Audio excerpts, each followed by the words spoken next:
Saudari-saudara yang dikasihi oleh Tuhan, selamat Paskah berkah dalam. Saya mempunyai banyak patung loh, koleksi saya. Ada patung Maria Fatima, ada patung Bunda Teresa Kalkuta, ada patung Santo Fransiskus Xaverius, pelindung rohani saya, nama baptis saya, ada patung Padre Pio, ada patung keluarga Kudus Nazaret, bahkan ada patung Bunda Maria yang sedang hamil. Ini saya gunakan untuk berdoa, mohon keturunan bagi mereka yang menginginkannya. Ada patung Bapak Yusuf yang bijaksana dan tulus. Ada patung Bapak Yusuf yang sedang tidur karena sering mendapatkan ilham dari mimpi, dan banyak patung lain.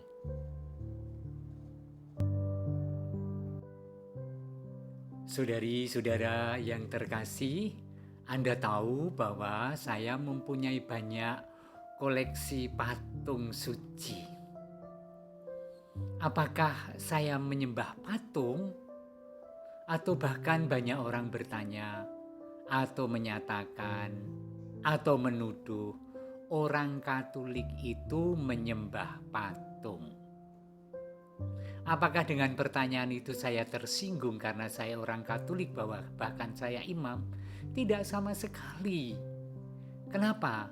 Karena memang kami tidak menyembah patung. Orang Katolik itu tidak menyembah patung. Bahkan diajarkan dalam firman Allah dalam Alkitab bahwa memang tidak boleh menyembah patung.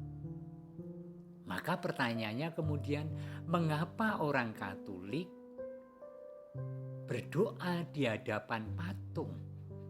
Patung Tuhan yang tersalib, patung Maria, patung para kudus, dan sebagainya. Saya punya ayah yang sudah meninggal belasan tahun lalu. Ada beberapa tinggalan ayah, diantaranya sapu tangan. Satu sapu tangan yang sering dipakai oleh ayah saya simpan, dan seringkali saya bawa kemana-mana. Dan kalau saya ingat dan rindu akan ayah yang sudah meninggal, sapu tangan itu saya keluarkan.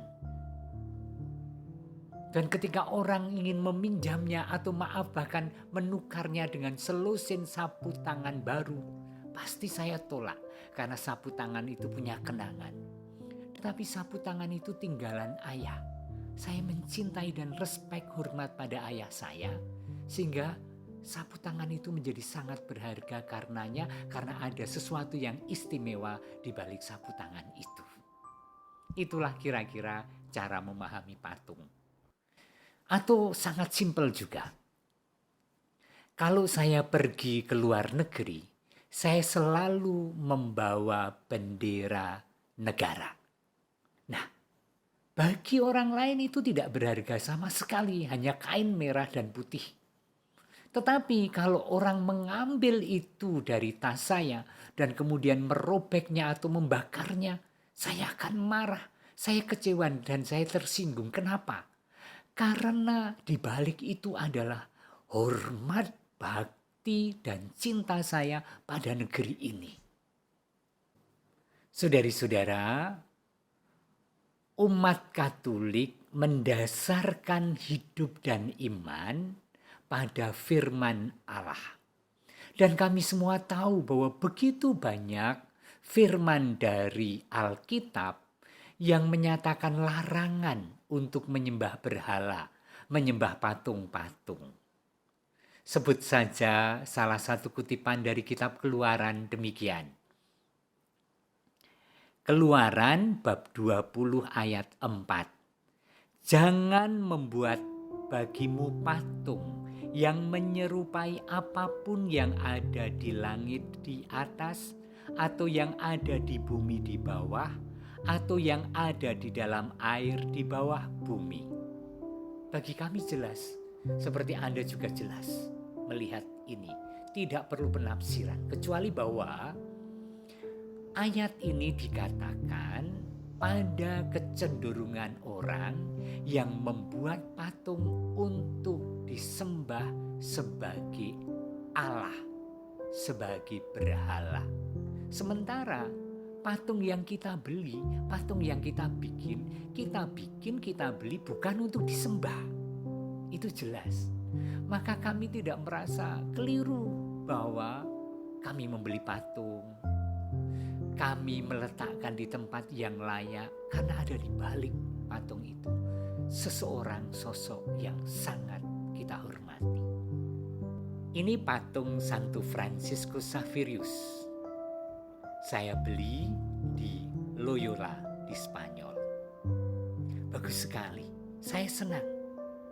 Seringkali saya mohon doa kepada Santo Fransiskus Xaverius, dan ketika saya mohon didoakan, saya menghadap, memandang patung ini. Apakah patung ini punya nilai magis? Tidak. Tetapi dengan memandang patung ini, saya menjadi semakin didekatkan pada sosok Fransiskus yang menjadi santo pelindung baptis saya, santo pelindung iman saya.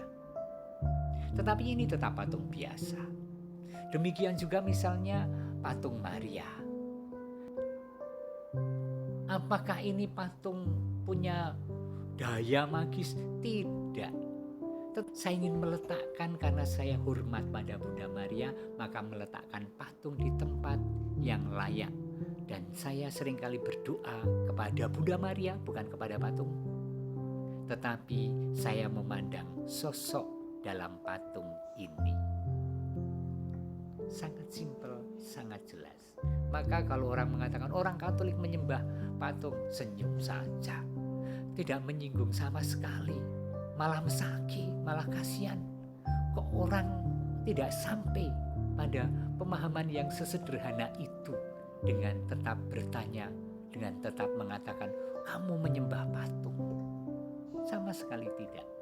Saudara, jadi orang Katolik itu sangat paham bahwa patung itu bisa jadi berhala.